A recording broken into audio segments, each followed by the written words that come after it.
Howdy folks, how's everybody doing? This is a little update video on our Turbo 350 rebuild here. I went ahead and got our valve body completely assembled. We got all our valves back all in place.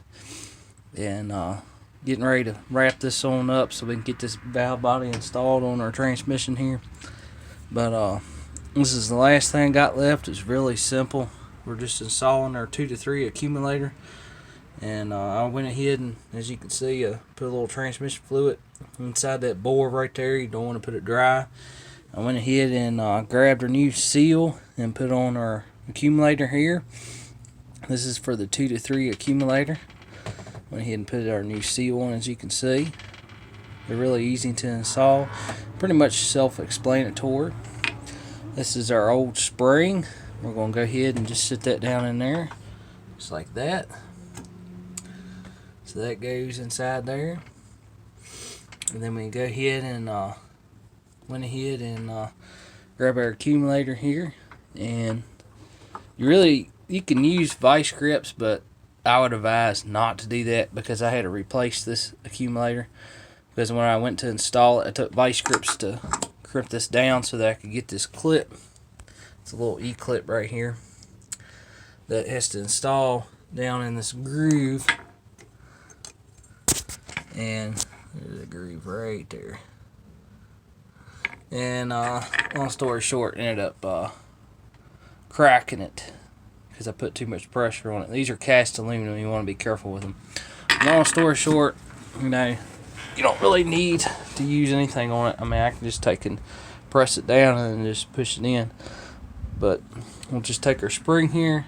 We went ahead and we've used Dextron 3 transmission fluid in there, and just sit our spring in. It goes inside this whole groove right here. Set that down like that. Then we went ahead and grabbed our seal out of our kit and got that installed. This one takes a rubber seal because this is a little different accumulator. I made sure and measured the height as well, and it was only 10 thousandths different in the height there. I don't think that's going to make much difference. Really, it shouldn't. But if it does, we'll change it out. But we just install our accumulator like that. And sometimes I like to kind of press it down like that. Kind of in the star pattern. Just press it just real lightly. Because we got to get this seal started in here. It goes below this grill. This groove here. Want to be careful with rubber. So just push it very easy.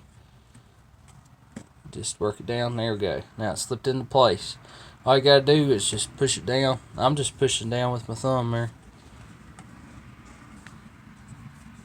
And all we gotta do is just take this E-clip and then clip it on this shaft here.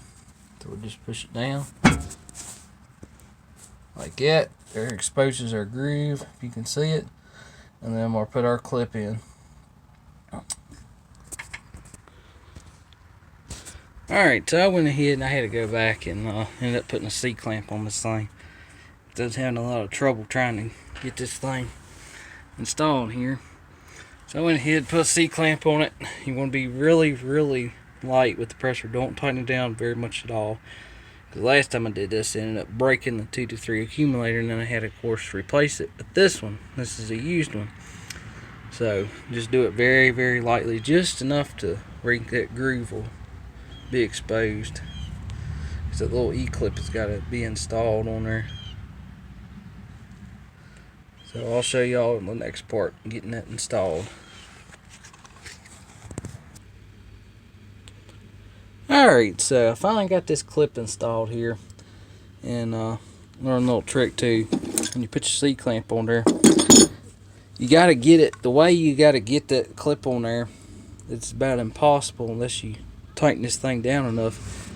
But at the same time, you want to be careful that you don't break nothing. You don't want to put a lot of pressure on it.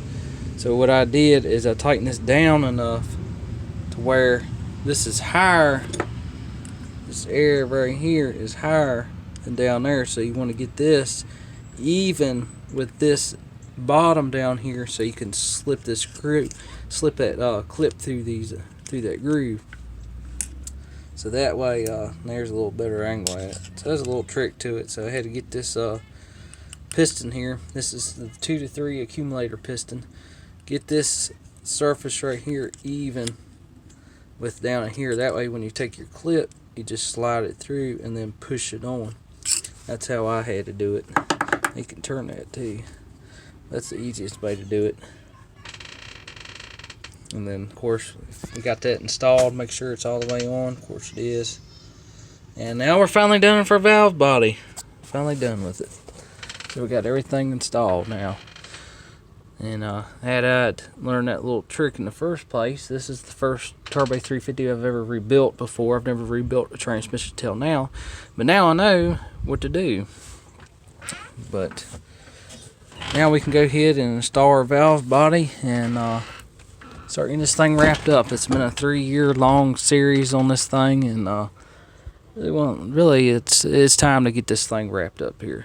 So we got our valve body, it's finally complete. We got our kick down on. Our kick down works. So getting the sun a little bit better. So our kick down works just fine. Our 2 to 3 accumulator is installed. And of course that's below the groove there. So we're good to go. The valve body's finally complete.